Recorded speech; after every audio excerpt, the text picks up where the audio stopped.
그러면 어떤 사람이 겸손한 마음을 유지할 수 있을까요? 좀 중요한 문제가 되잖아요. 신앙생활에 마음이 새롭게 되고 영혼이 새롭게 되고 힘을 얻기 위해서 출발점이 성경에서 말씀하기를 겸손한 사람, 그 사람과 함께 한다고 하시죠. 마음 낮추는 것이 없이는 영혼이 회복이 되는 것도 없습니다. 왜 영혼이 회복이 안 될까요? 성경에서는 겸손한 자의 영을, 겸손한 자의 마음을 소성케 한다고 하셨습니다. 우리가 이제 신앙생활을 하면 할수록 마음 낮추는 것이 중요하다, 그걸 더욱 느끼게 됩니다. 어떤 사람이 아우구스틴 교수에게 물었습니다. 신앙의 비결이 무엇입니까? 겸손입니다. 두 번째는요? 두 번째도 겸손입니다. 세 번째는요? 세 번째도 겸손입니다.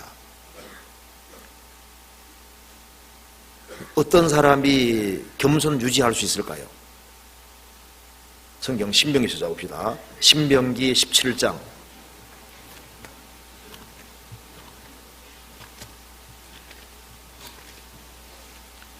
신명기 17장 19절입니다.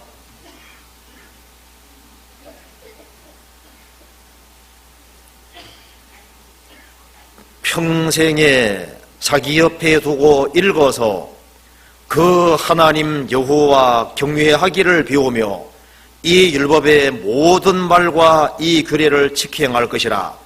그리하면 그의 마음이 그 형제 위에 교만치 아니하고 이 명령에 쓰나 좌로 우로나 치우치지 아니하리니. 자, 이 말씀 보면은 평생에 자기 옆에 두고 읽어서 그 하나님 여호와 경외하기를 배우며 이 율법의 모든 말씀과 이 규례를 지켜 행할 것이라. 그리하면 그의 마음이 그 형제 위에 교만치 아니하고. 평생에 자기 옆에 두고 읽고 이 성경 배우는 속에서 하나님 경외하기를 배우고 이 말씀대로 살기를 갈망하는 사람들, 그런 사람은 마음을 낮추도록 되어 있습니다. 성경을 가까이 하면 성경은 사람이 교만하는 것을 막는 역할을 하는 거예요. 성경을 멀리하면 자기도 모르게 교만해집니다. 성경을 열심히 배우는 사람들은 성경이 그 사람 마음을 자꾸 낮추는 일을 하시는 거예요. 자기 연약을 깨닫게 해주십니다. 성경 디모데전서 6장 보시겠습니다.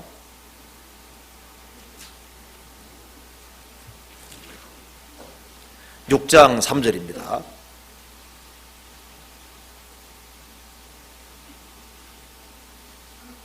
6장 3절.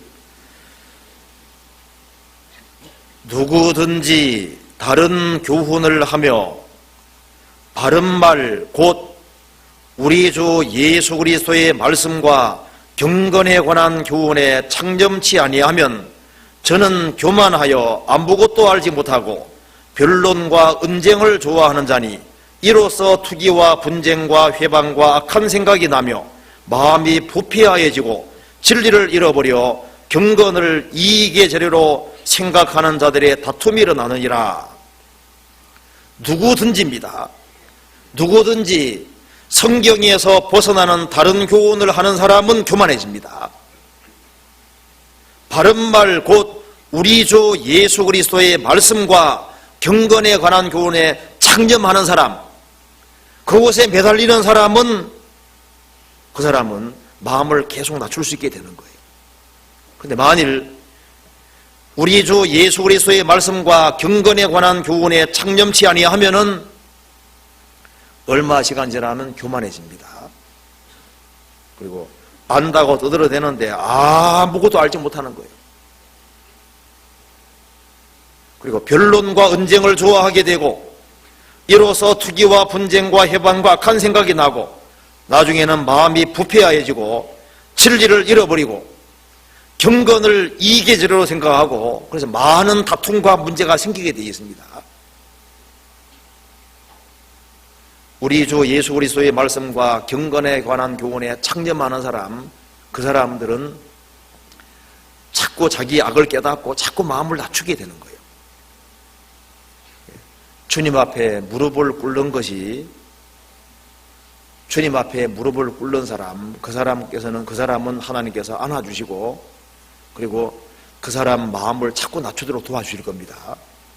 하나님께 쓰임받은 사람 치고 마음을 안 낮추는 사람이 없잖아요.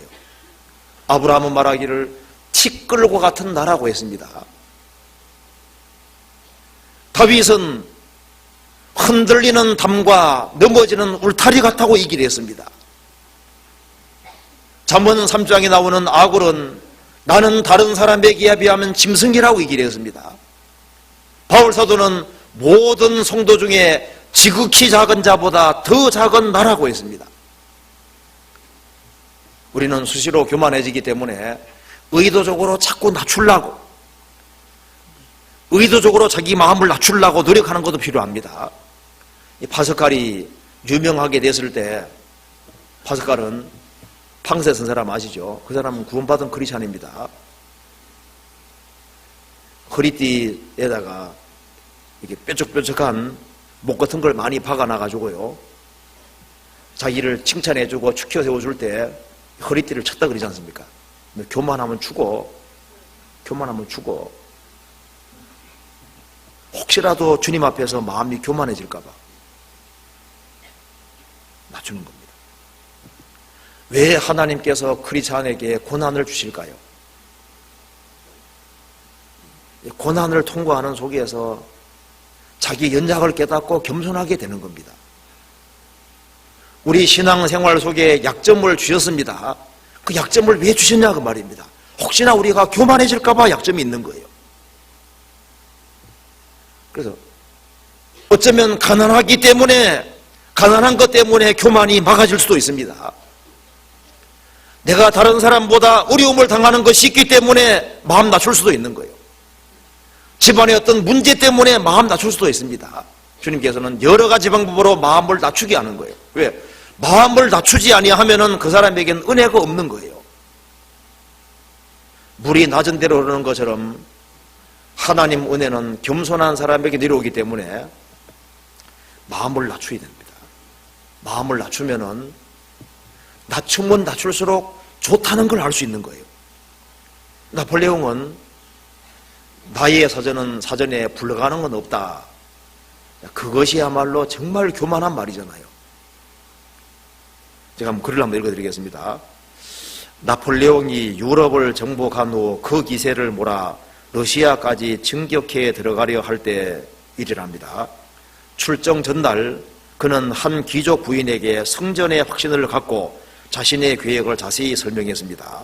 듣고 있던 부인은 인간이 계획하나 이루시는 분은 하나님이십니다. 이렇게 말하니까, 조용히 말하니까 그 황제가 말하기를 끌끌 웃으면서 부인, 모든 것은 제가 하고 제가 이룰 것입니다. 자, 그 말하고 얼마 안 돼서 러시아 쳐들어가서 어떻게 된지 아시죠?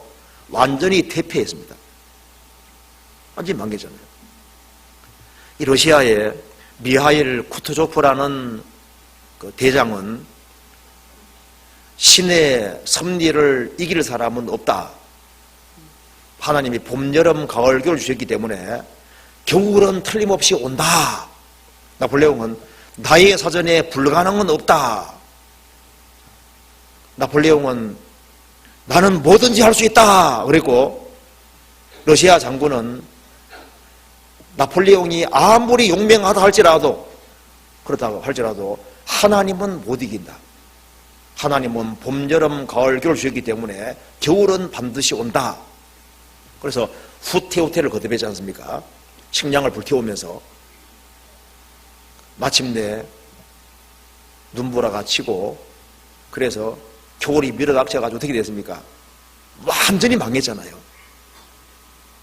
한쪽에는 자기 힘을 믿고 한쪽에는 하나님의 섭리를 믿는 겁니다. 겨울은 반드시 온다. 인간은 하나님 못 이깁니다.